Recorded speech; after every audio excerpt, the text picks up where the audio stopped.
So I think I figured out why it is that we have socialists in this country. I think I've solved the mystery. I want to explain that to you. But before I do, let me tell you about stamps.com. So here's the thing. We're all busy these days, right? We're too busy. We've got too much going on. So something that feels like a small little errand can really become a big hassle. Something like going to the post office. With everything else you got going on in your life, it's just you don't have time for that. Ain't nobody got time for that, to quote Aristotle. And we're all looking for areas where we can kind of streamline things and make things easier for us to free up some precious time.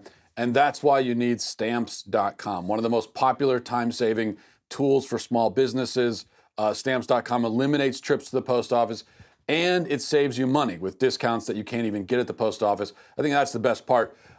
Stamps.com basically brings the post office to your computer. And this is a huge benefit no matter if you're a small office sending invoices, if you're an online seller shipping out products, whatever it is. Even if you're just an average Joe like me, whatever your postal needs happen to be, stamps.com can handle that. Here's how it works. You just use your computer to print official U.S. postage 24/7 for any letter, any package, any class of mail, anywhere, it doesn't matter. Whatever it is, you can do it. Once your mail is ready, you just hand it to your mail carrier, you drop it in the mailbox, whatever, and it doesn't get much simpler than that. And simple is the key. Simple is my favorite thing. I didn't mention the best part in my view, or I want to expand on it a little bit. That's the money that you save. With stamps.com, you get 5 cents off every first class stamp and up to 40% off priority mail. So stamps.com is just a no-brainer, saving you time and money. And it's no wonder, it's not a mystery, why 700,000 small businesses already use stamps.com. That's 700,000 small businesses use this, so you know that it works. So pay attention to this part. This is the important part. Right now, my listeners get a special offer that includes a 4-week trial plus free postage and a digital scale without any long-term commitment. So you just have to go to stamps.com, click on the microphone at the top of the homepage and type in Walsh. That's stamps.com, enter Walsh. Stamps.com, enter Walsh. Save time, save money. The only problem I guess you'll have is figuring out what to do with all the extra time that you have once you've saved all of it. I suggest taking up beekeeping, but I mean, you could do whatever you want with the time. Stamps.com, enter Walsh. Check it out now. Okay, so my 2-year-old son has a routine at night that he's grown really attached to and accustomed to. And the routine is that my wife will bring him into his room and read him a story and put him down to bed, and then she'll leave, and then I come in separately and I give him a hug and I say goodnight. And he really wants that individual attention from each of us. You know, that's what his routine is. And any parent with a young kid, you know that they get a certain routine, especially at night, and they need that routine every night in order to go to bed. And what I do is, I go in there and I give him a hug, and I always ask him. Every night I ask him, what did you do today? That was the question I ask him every night. Even if I was with him all day, and so I know what he did, I still ask him, what did you do? Because I think it's good to try and teach kids how to answer a simple question like that, how to remember things sequentially and recount them to you. And it's also funny and kind of sweet at this age, though, because he can't think that way yet. I'm trying to sort of teach him, but he's not there yet at this age. He can't really remember in a logical, sequential kind of way what happened or what he did during a particular day. So when I ask him this question, he'll always tell me some story, and it's always a story that definitely did not actually occur in real life during that day. So when I ask him, what did you do today? He might say, go to Jump House, or he might say, zoo, we go to zoo. Or he'll say that he went to Nana's house, or he'll just make up some story. And sometimes he'll even expand on the story. He'll say, Nana's house, ice cream at Nana's house, saying he had ice cream at Nana's house.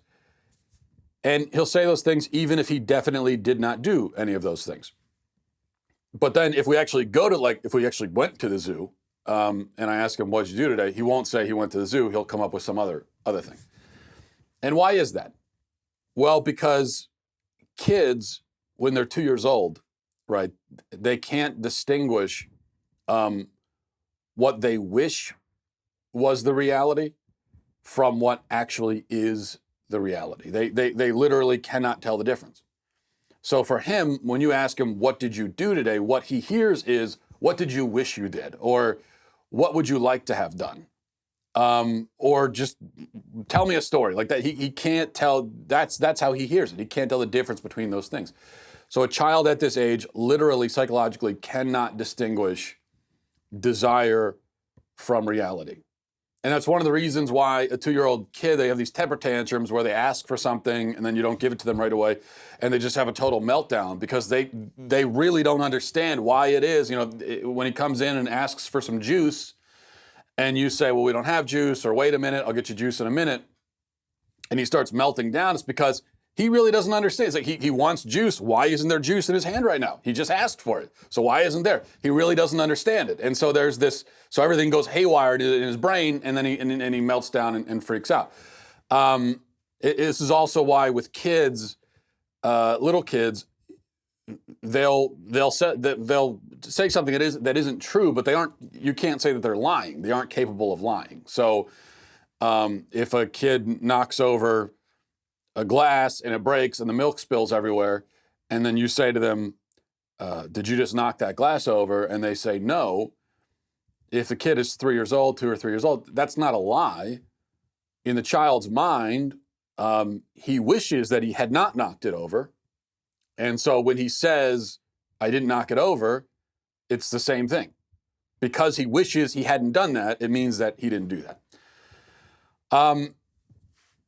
So as I've noticed this feature in little kids, and it's very endearing and pretty hilarious when a child is 2 or 3, but as I've noticed it in my kids, I can't help but notice how so many adults in our culture today also do the same thing.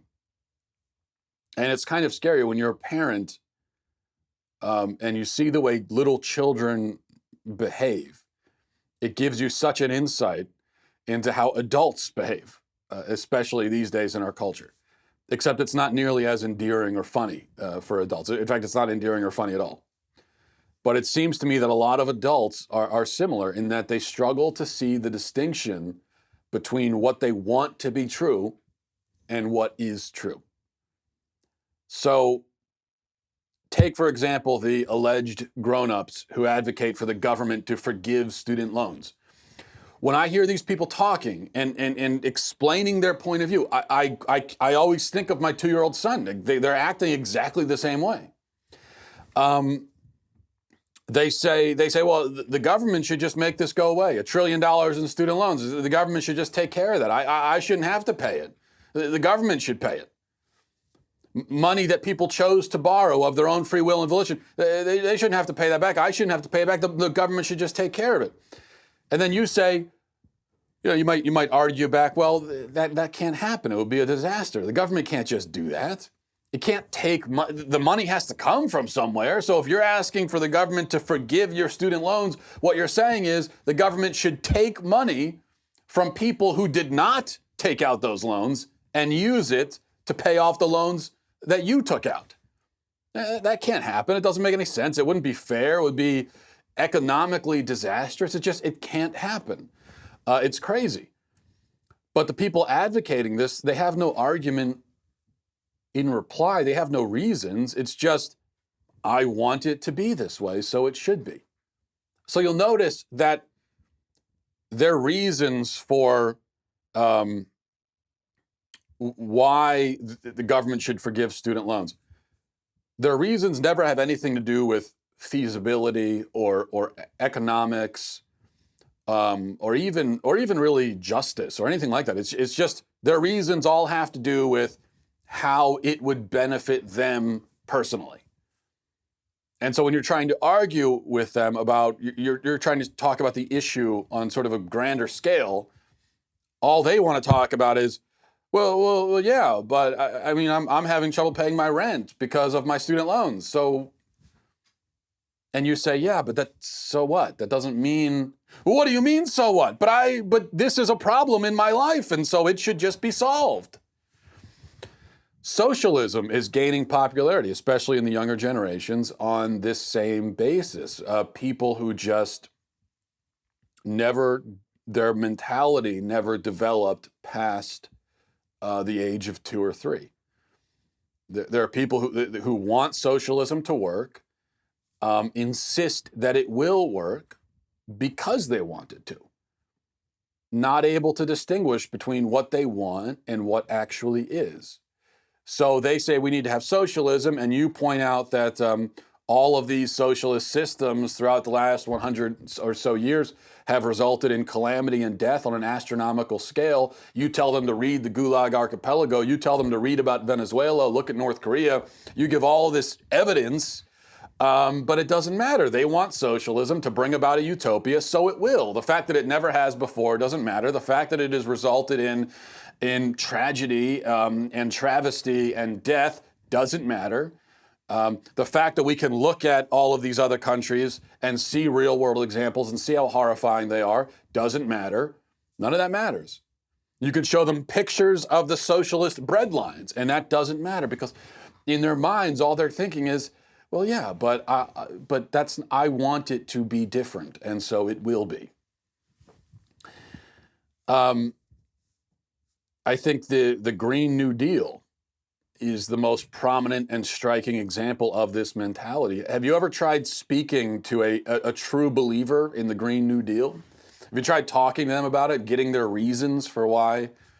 And you try to explain, it's like, well, it's just not possible. We can't abolish air travel and retrofit every single building in the country and provide everyone an income even if they're not working. We just can't do that. It just the money doesn't exist for it. It would be to even try would be a disaster.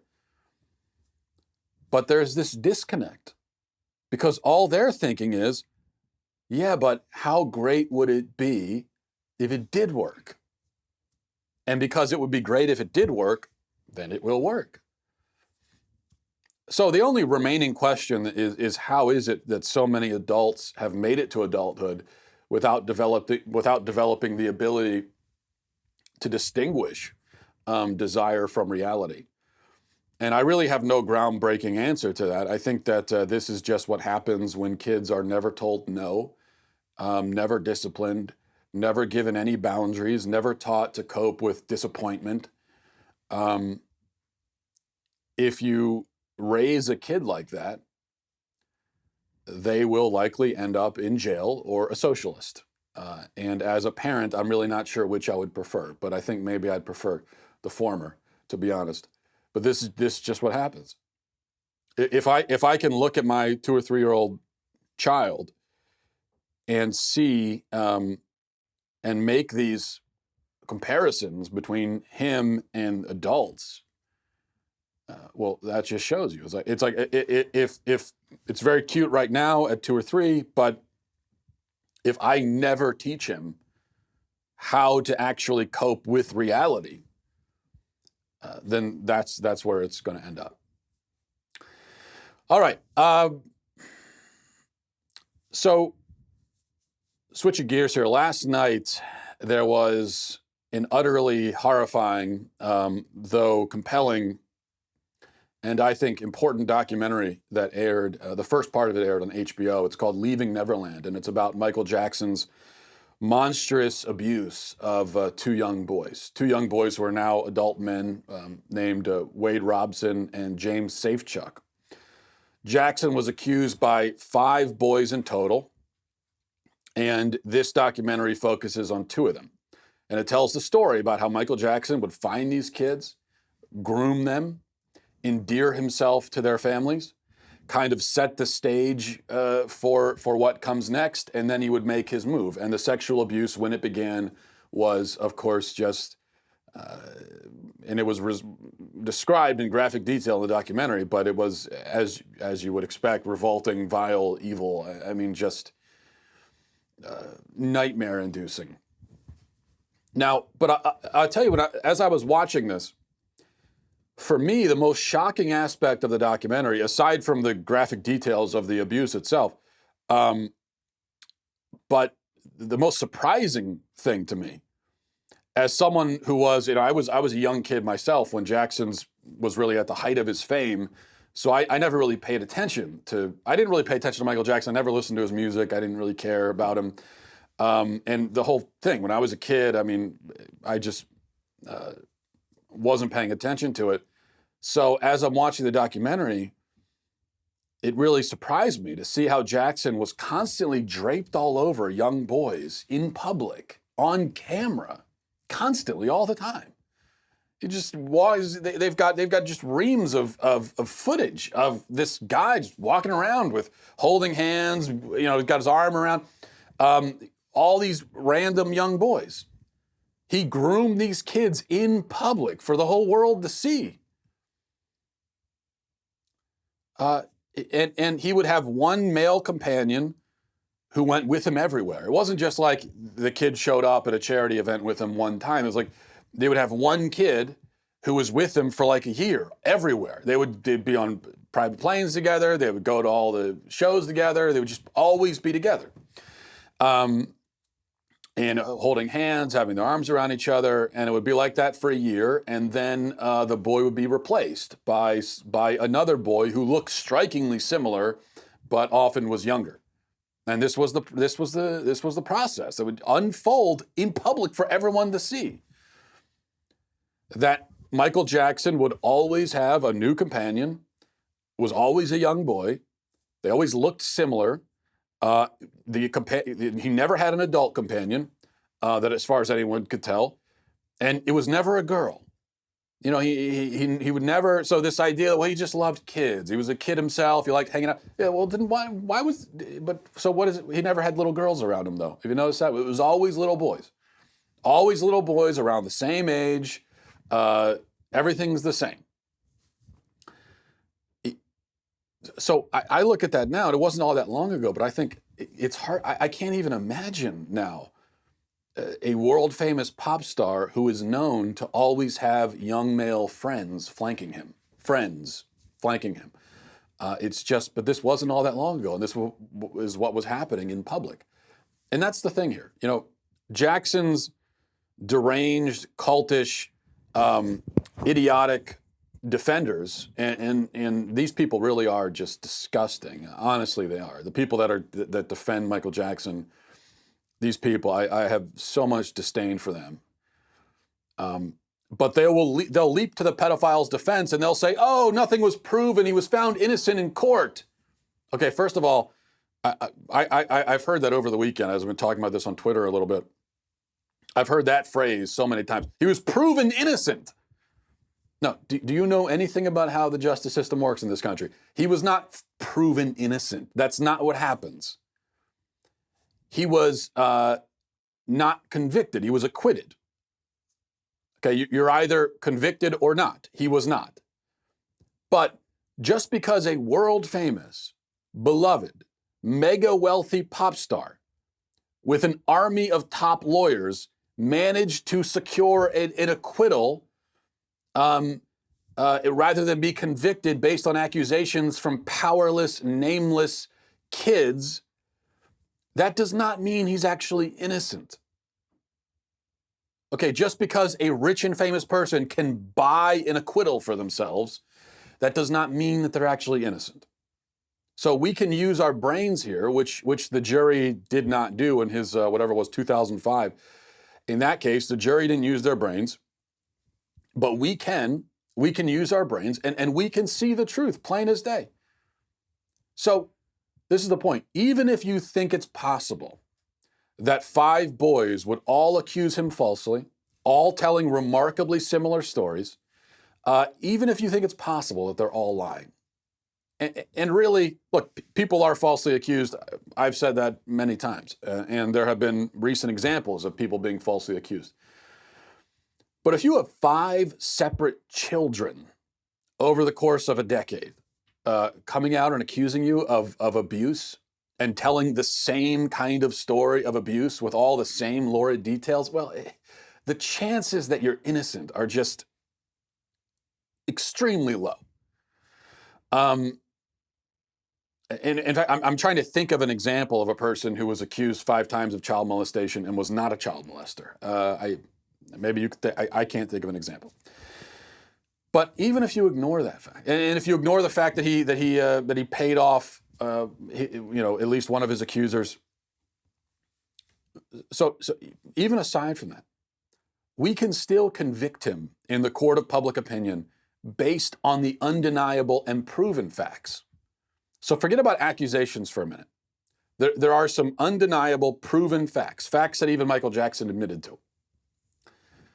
Fact number one, Michael Jackson, a grown man, would seek out young male companions. Fact number one. Fact number two, Michael Jackson, a grown man, would invite these companions over to his house, which was filled with toys and amusement park rides. And he would endear himself to their families, and he would give their parents money and lavish trips and all this kind of stuff. Fact number three, Michael Jackson, a grown man, would invite these young boys into his bed. And this is something that he admitted to on TV. You could watch the footage. Fact number four, that bed where Michael Jackson, a grown man, slept with young boys was also right next to his stash of bondage porn. Fact number five, that bed where Michael Jackson, a grown man, slept with boys was also in a room behind a locked door at the end of a hallway that was rigged so that alarms would go off if anybody was approaching. Now, those are all established facts, absolute 100% facts. And those right there, all by themselves, are enough for any sane person to know that Michael Jackson was a predator. That's all you need. You don't need anything else. Those facts alone tell you everything you need to know, unless you are a total, absolute moron. And then you add in the fact that, what do you know, 5 of those young boys that Jackson shared a bed with just so happened to accuse him of abuse. And they all told remarkably similar stories, and they even described his porn collection, and they even described his genitalia. When you add those things in, well, then it just becomes overwhelmingly clear. But my point is that even if no child had ever come forward and accused him of anything, I would still say, based on the facts listed before, I would still conclude that this guy was a predatory creep, even with no accusations, because there is no other rational explanation. A grown man who seeks out young boys, befriends them, then invites them into his bed. There is no non-horrible explanation for that. None. At all. And we all know that. That's the thing. Even if you are a moronic Michael Jackson defender, you know that if anyone not named Michael Jackson, if let's just say Bob Smith or William Jones or Frank, whoever, had a habit of making friends with 7-year-old boys. Let's just say that there's a guy in your neighborhood. Let's say all the same facts apply, the same basic facts, except it's not Michael Jackson, it's Bob Jones, and he lives in your neighborhood. Bob Smith, and he lives in your neighborhood. Okay? Let's say there's a guy, Bob Smith, lives in your neighborhood, and he likes to befriend 7-year-old boys. And he always has a different 7-year-old boy companion who are not related to him, not like that's his son or even a nephew or just random boys. And he likes to have sleepovers. Well, he'll invite these young boys over, and he likes to invite them into his bed. Now, if those are all facts about Michael Jackson, if those are facts applied to Bob Smith in your neighborhood, you would know with absolute certainty that he was a creep.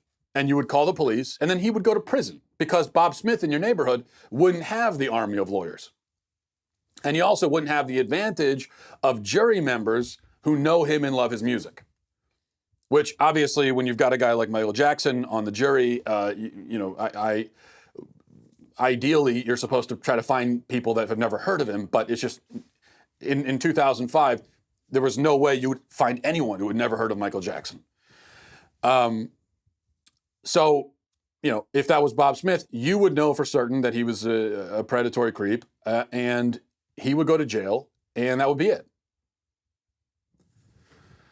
Yet, as I've established, in spite of this overwhelming evidence that Jackson was a monstrous, horrible, predatory freak, in spite of that, legions of Jackson's fans still defend him.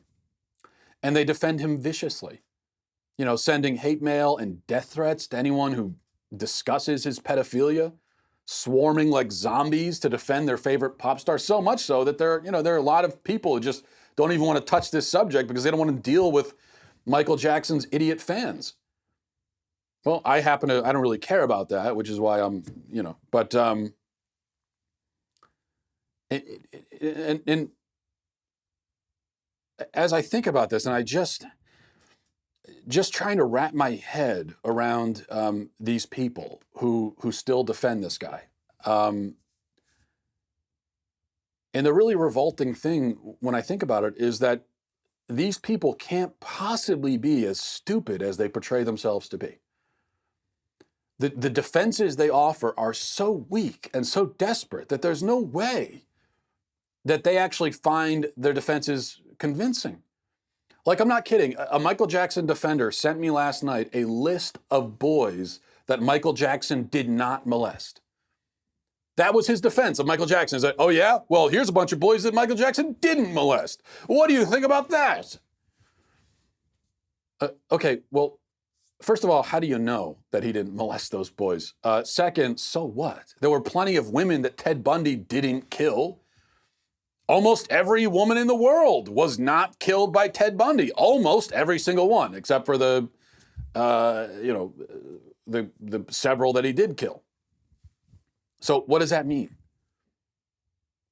And just to go back to the first point, just because a person says that they were not abused as a child doesn't mean that they actually weren't. And that's part of the abuse. Now, I know everyone say, well, Macaulay Culkin wasn't abused. Even if he wasn't, so that proves that Michael Jackson didn't abuse these other kids who he slept in a bed with? And I'm not saying that Macaulay Culkin says he wasn't abused, and then, okay. But, only he knows. The other guy who would know is dead now. But, mercifully. But the fact that we have to deal with here is that when a child is groomed from a young age and brainwashed and manipulated by a monster like Michael Jackson, there's a very good chance that they'll never say anything about it. I mean, how many times do you have to see this before you understand this is the way it works?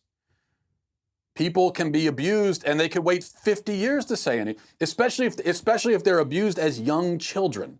Michael Jackson preyed on kids who were like 7 or 8 years old. This is straight up pedophilia. These are young children. And to be abused at that young, at that age, and then on top of that by a guy who's the most famous, one of the most beloved people in the world, you have no idea what that does to your brain and what it does to you psychologically. So you could have people who never say anything, either because they're afraid or they're confused, or even because through this brainwashing, they've developed what they think is sort of a love for their abuser. Now, it's not really love, but they can't tell the difference because of the trauma that they've endured. And that's one of the really disturbing things when you watch the documentary. You can see how these two men who are coming out and telling their story, they still appear to have mixed in with all this, with all the anger and the hurt and everything that they're obviously feeling. There's also appears to be some kind of like almost affection that they still have for Michael Jackson. And when they you could tell that they almost are at certain points they're looking back sort of fondly on certain aspects of their memories. And that just shows you that's the trauma that abuse does to a person, especially when it happens at that age, when they're so young. So when Jackson's brainless defenders say, well, why did some of the accusers recant? And then later on, they started accusing him again. Because they were children. Okay? They were abused children. They were terrified, confused, manipulated. And that's why. Now, the other defense that you hear is that they'll say, well, Michael Jackson was just a child himself. He was just an innocent child. And you know what? I mean, if you're going to offer that, again, if that's your excuse for a guy who found young boys and invited them into his bed, if your excuse is, well, he was just a child himself, then you are either incredibly, incredibly stupid, or you're not, and you know that what you're saying is crazy, yet you're saying it anyway because you're trying to find an excuse for a guy's predations of little kids because you like the way he danced. Because that's what this is really about. All these people who love Michael Jackson, what do they love about him? They love that they love his dancing, and then he made some songs they liked. That's all. It's these people didn't know him personally. They liked his songs, they liked his music video. He danced really well in Thriller, and so based on that, you've decided that no, he's not a child molester. And you know, he slept in bed with little boys, but you know, there's a perfectly good reason for that. There's no way that a guy that danced that well, I mean, there's no way he could be a pedophile. That's essentially the logic. So, what do we do with this? I think the question is, should Michael Jackson's habit of molesting boys cause us to enjoy his music less? Should he be posthumously shunned and shamed? And I would say to that, yes, absolutely. We should enjoy his music less. In fact, I don't know how you could listen to his music at all, given this. And he should be posthumously shunned and shamed. I mean, it's a great tragedy that he couldn't be locked in a cage in a prison cell when he was still alive, but because we didn't have that chance, then yes. And his estate, which is worth billions, should be worth nothing. It should be worth $0. And I know that I have made the opposite argument with other dead famous people and historical figures. In fact, just recently, I condemned the efforts to posthumously shame John Wayne for his racist opinions that he gave in a magazine 50 years ago. But there's a big difference here. Okay, first of all, Michael Jackson grooming and molesting boys is a much worse offense than John Wayne sharing wrong opinions. Second, I have argued forcefully and repeatedly that the sins of people from the past have to be understood within the context of their time. So we have to understand things in historical context, but there is no historical context that mitigates Michael Jackson molesting boys in the 1980s and 1990s. Third, there are, historical figures who are accused of some very serious moral infractions, like Christopher Columbus, for instance, but who, like Columbus, in my view, still made enormously significant, irreplaceable contributions to our civilization. Men who you might say our civilization would not exist in its current form if not for them. Men who also, we should note, while possessing great flaws, had great virtues, like courage, for instance.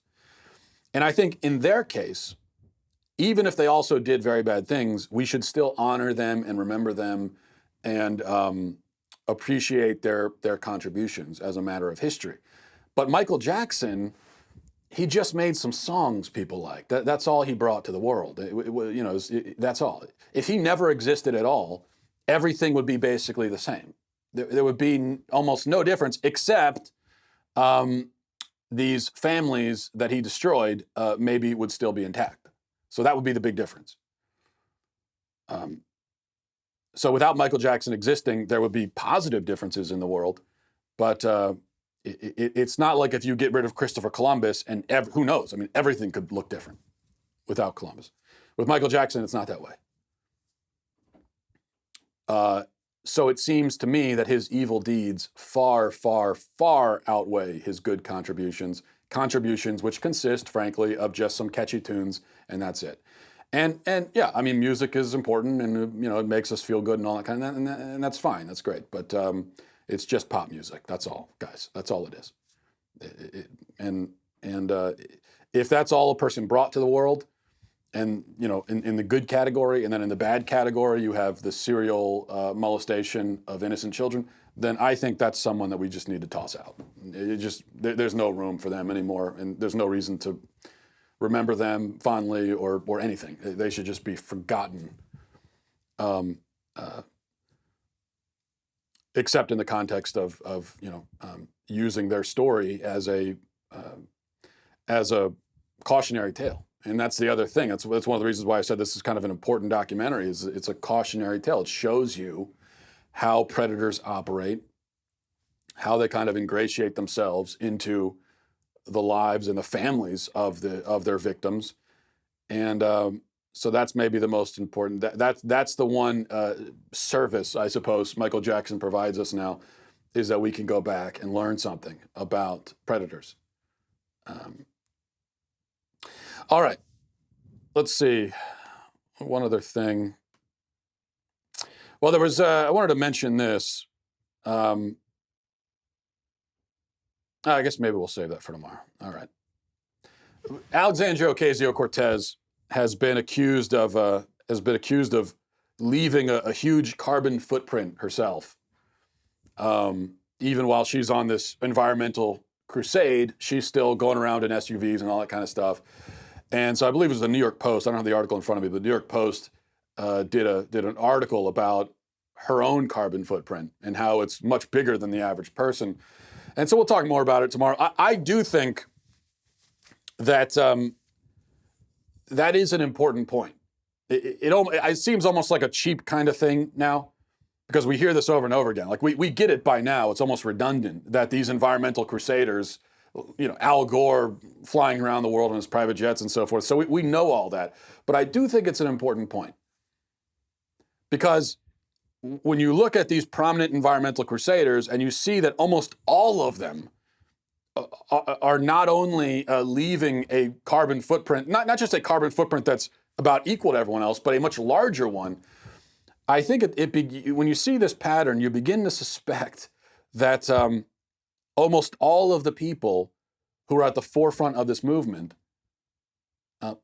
almost all of them must not really believe what they're saying. And so when all the people at the forefront of a movement don't believe what they're saying, then that might tell you something about the movement itself. But we'll talk more about that tomorrow, because I wanted to get to some of your emails. A few good comments that I wanted to read. MattWalshShow@gmail.com. MattWalshShow@gmail.com if you have any emails you want to send. This is from Paul. It says, Matt, absolutely love the show. I have to say, when you described your wife telling a story and mentioned that she was, quote, around the time of the French Revolution, I absolutely lost it and had tears streaming down my face. I was laughing so hard. I'd like to share a finding that I had as a married man. I was talking last week about how when my wife when my wife wants to relay information to me, oftentimes she'll say it in the context of a story, which is often a very good story. She's a good storyteller, but there's so much additional information she gives me that I can't focus in on the really important stuff. And then I get in trouble later on because I don't remember what she said. And I was saying how this is one of the fundamental differences between men and women, because women have great memories. And so when women are talking to each other and they relay information this way to each other in the form of these long stories with a lot of kind of superfluous information added into it, but they remember all of it. Men are different, so that's why it's important when, it's better when you're talking to a man, just make it in bullet points. Anyway, Paul says, one of the duties I had as husband when we were first married was taking out the trash. One evening, a few years into our marriage, I forgot to set the trash out, and we were stuck with a few bags for the entire week. When my wife discovered this, she exclaimed, "You never take the trash out." This struck me as odd, since I had never missed taking the trash out 52 times per year for something like 5 years. As an engineer, I frequently need to describe problems in terms of mathematical equations. So I describe this situation in terms of what I call one of the fundamental equations of marriage, which is her never equals my always minus 1, or never W equals always H minus 1. It was around the same time frame that some guys at work wanted to go out and grab a few beers. I'm pretty sure that this was the first time that this particular situation happened in our marriage. When I got home, I heard from my wife, "You were always going out with your friends."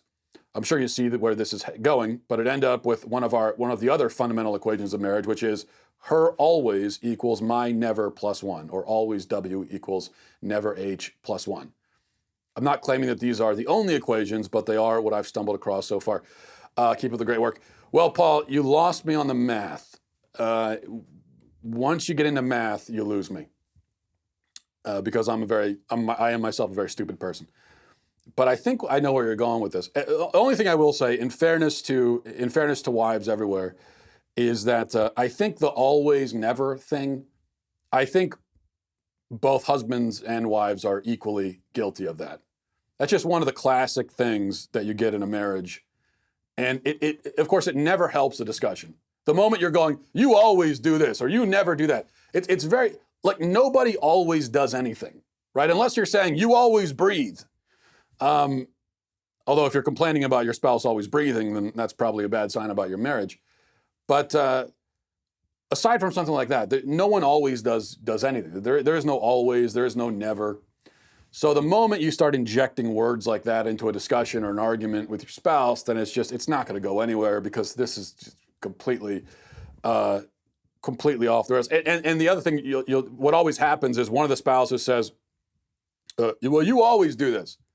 And then the other one says, okay, yeah, go for it. Give me 3 examples of me doing that thing. And they can never provide the 3 examples, right? Even though you said it was always. So, but I think men and women do that. I don't know if I don't think it's just a woman thing. I think men and women are equally as likely to throw out the always and never. All right, this is from Patrick. It says, hey, Matt, I want to start off by saying I really love your show. I appreciate what you do. I tend to agree with you on most issues, and even when I don't, I normally respect how you analyze and break down your reasoning behind why you believe what you believe. In this case, though, I feel the need to call you out about your reaction to the Kim-Trump summit that you talked about on Thursday and Friday. I applied rationality and critical thinking to this issue, and I happen to disagree with you, and I don't appreciate you impugning my character or intelligence for having a different opinion about that situation than you do. I believe that it is you who may not be objectively analyzing the facts of the situation. There is no evidence that Kim Jong-un knew about or was directly involved in the situation regarding Otto Warmbier. I think that when you get to that scale of a country, there's no one person that can know everything that goes on inside of that country.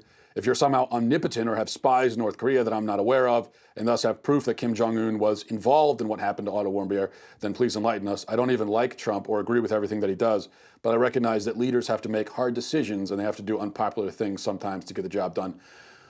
What would it gain Trump or the United States in our negotiations for trying to denuclearize North Korea for Trump to publicly call out a malignant narcissist for being a liar about a situation for which he has no proof that he is actually lying? Trump has no authority to punish Kim Jong-un if he was involved. We already have sanctions on North Korea, so other than giving some people a feeling of moral superiority, what would it accomplish? Well, Patrick, I don't know if I impugn your character. I did perhaps impugn the, maybe character is not the right word, but I did impugn something about the people who are, as I talked about on Friday, the people who are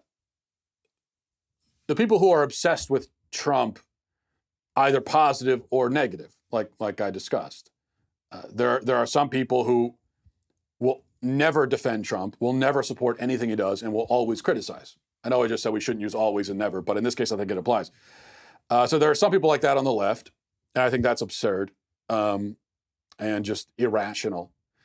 But then on the right, there are also people who Trump has never and can never and will never do anything that they will criticize. They'll defend everything he does. So I do impugn that. But if that's not you, then I'm not impugning you. As far as this situation, listen, yes, it's true that even a dictator who has an iron grip over his entire country, like Kim Jong-un, it's true that he can't know everything that happens. But Patrick, I mean, come on. North Korea had an American citizen in prison and they were torturing him to death. You think the dictator of the country didn't know about that? It's not like they have hundreds of American citizens. They had this one guy, and it was a big deal. It was a big international news, a big diplomatic crisis. And you think he didn't know? That the dictator of the country did not know? It's just, that defies common sense. I'm sorry. He definitely knew it. And I think Trump definitely knows that he definitely knew it. Yet he said what he said on Friday. And I agree. Listen, it's not like it's not like Trump can go over there and start berating the guy publicly. As cathartic as that may be to witness, as much as I'd like to see that, I agree it probably wouldn't help. But I'm not talking about that. I'm just saying a moment of moral courage and clarity, even in an uncomfortable situation, would have been great there. rather than backing down and defending the dictator and bowing before him and saying, oh, no, he never could have. Oh, Chairman Kim, my good friend, never would have done that.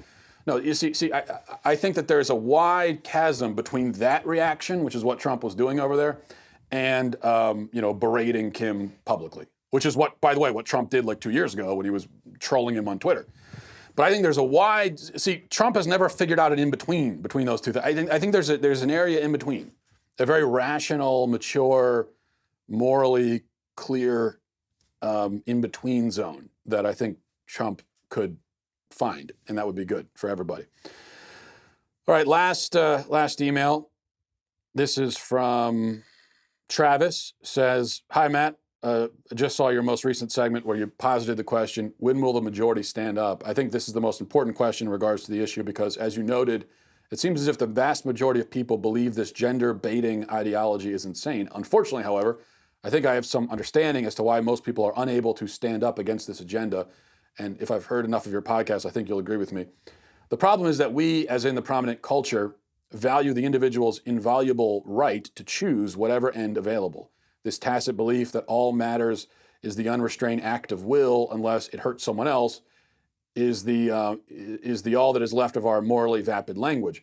It reminds me of what I heard you say about how we use the term consent as the only word left that we use to describe sexual immorality. It seems to indicate our utterly empty moral grammar that is left for us in this increasingly nihilistic age. Yeah, I think moral grammar, that's the right way of looking at it. Yeah, I do think that this is, there's always, there's kind of a paradox here because on one hand, our culture seems to value choice and has sort of made an idol of choice to the point where you can choose to kill your child, you can choose your own biological identity. But then on the other hand, we see so many areas where choice, particularly in the areas of religious liberty and free speech, where choice is constricted. So we value choice so much that you should be able to choose to kill your child, choose your own biology. But if you're a Christian business owner, you can't choose to not make a cake for a gay wedding. So there is always that. Anytime you try to boil it down and get to the heart of the matter with our culture, it's never quite as simple as that because there are always exceptions. Like we're always looking for, okay, we know things are going off track, but what are the new rules in our culture? What are they exactly? And you think you stumble on one of them. Okay, well, one of the new rules is you can choose whatever you want. Whatever you want to choose is okay. But then you realize that, well, no, you could choose whatever you want as long as your choice is one of these things over here, and not one of these. And I think that's just what happens in a confused society. That's sort of the point, really, is that there are no fundamental principles or rules or anything. Everything is just kind of conflicted. Confusion reigns supreme. But thank you for the email. We'll leave on that somewhat depressing note, and I'll talk to you tomorrow. Godspeed.